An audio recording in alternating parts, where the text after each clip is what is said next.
নমস্কার বন্ধুরা, আমি রাজন হায়ার ওয়ার্ল্ডের পক্ষ থেকে আপনাদের সবাইকে প্রীতি শুভেচ্ছা অভিনন্দন।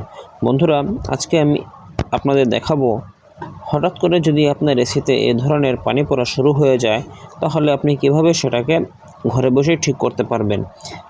তো বন্ধুরা, দেখতে পাচ্ছেন এই একটি হায়ারের এসি। এই এসিতে পুরোটা ফ্ল্যাপ এবং নিচের যে প্যানেলটি রয়েছে এখান থেকে পুরোটা ঝরঝরিয়ে পানি ঝরছে।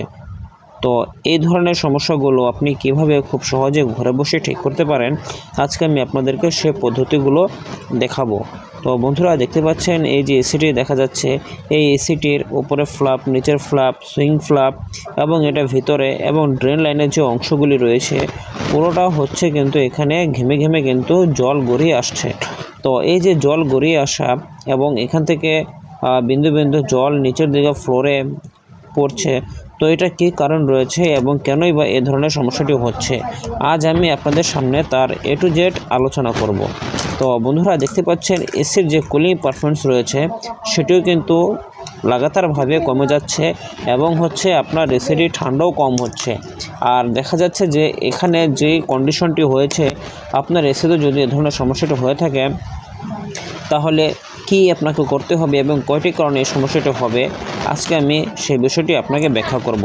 প্রথমত আপনাকে খেয়াল করে দেখতে হবে এটা কি কারণে হয়েছে।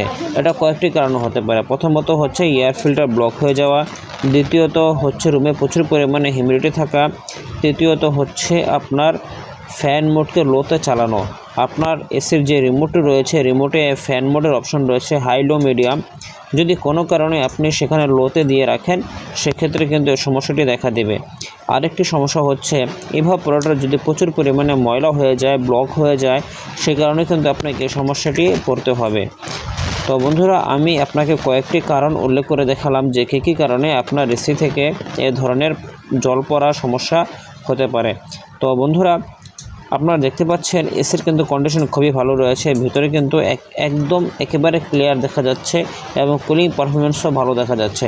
তো হঠাৎ করে এই যে কুলিং পারফরমেন্স কমে গিয়েছিল এবং ইনডোর ফ্ল্যাপ থেকে প্রচুর পরিমাণে বিন্দু বিন্দু জল ফ্লোরে গড়িয়ে আসছিল, বিন্দু বিন্দু করে জল শর্টিং হচ্ছিল।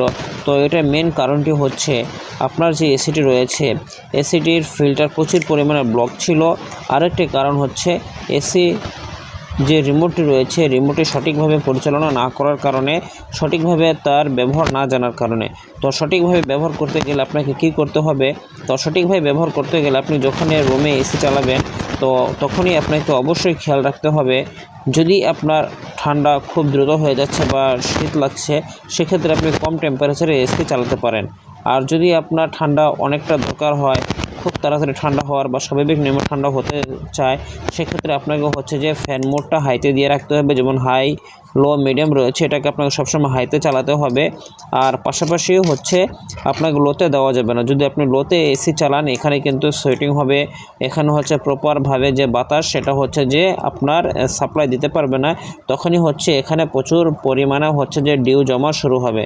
তো এই কারণেই কিন্তু আপনার এই এসিতে এই সমস্যাটি হতে পারে। তো যদি আপনার ফিল্টার ক্লিন থাকে, প্রতি অন্তর 15 দিন পর আপনি এটা ক্লিন করেন, আর ফ্যান মোডটা যদি হাই স্পিডে দিয়ে চালান, কখনোই আপনার এ ধরনের এসিতে সমস্যা হবে না। তো বন্ধুরা, দেখতে পাচ্ছেন এসিতে যে সমস্যাটি ছিল, এখানে বিন্দু বিন্দু জল গড়িয়ে আসতো এবং এখানে প্রচুর পরিমাণে সোয়েটিং হতো, সে সমস্যাটি কিন্তু এখন আর নেই। তো এখন নেই এই কারণে যে ফিল্টারটি প্রচুর পরিমাণে ময়লা ছিল, ফিল্টার পরিষ্কার করা হয়েছে। আর এই যে ফ্যান স্পিডে দেখতে পাচ্ছেন আমি প্রেস করছি হাই, লো, মিডিয়াম এবং অটো মোড। তো এটাকে সবসময় আপনাকে হাই স্পিডে চালাতে হবে। যদি আপনি এটাকে লো স্পিডে চালান তখন কিন্তু আপনার রুম ঠান্ডা হতে অনেক সময় লাগবে এবং সাথে করে আপনার যে ফ্ল্যাপ রয়েছে, ফ্ল্যাপ থেকে বা ড্রেন লাইন থেকে এখানে জল কিন্তু বিন্দু বিন্দু জমা শুরু করবে এবং এখান থেকে হিউমিডিটি এর মাত্রা কিন্তু আপনার রুমে পর্যাপ্ত বিদ্যমান থাকবে। এসি কিন্তু হিউমিডিটিকে কমাতে পারবে না, তখন কিন্তু আপনার এসিতে এ ধরনের সমস্যাটি হতে পারে। তো বন্ধুরা, আজকে আমি আপনাদের যে পদ্ধতিগুলো দেখালাম, আপনারা খুব অনায়াসে ঘরে বসেই কিন্তু আপনারা এই পদ্ধতির মাধ্যমে আপনার এসিকে এই সমস্যা থেকে মুক্তি দিতে পারেন, আপনারা চিন্তামুক্ত হতে পারেন। তো বন্ধুরা, আপনাদের কাছে ভিডিওটি কেমন লাগলো আপনারা আমাকে অবশ্যই কমেন্ট করে জানাবেন। আর যদি ভালো লেগে থাকে ভিডিওটি অবশ্যই বন্ধু বান্ধবদের মাঝে শেয়ার করবেন। আর আমার চ্যানেলে নতুন হয়ে থাকলে চ্যানেলটাকে সাবস্ক্রাইব করে যাবেন। তো বন্ধুরা, ভালো থাকবেন, খুব সচেতনভাবে এসি চালাবেন।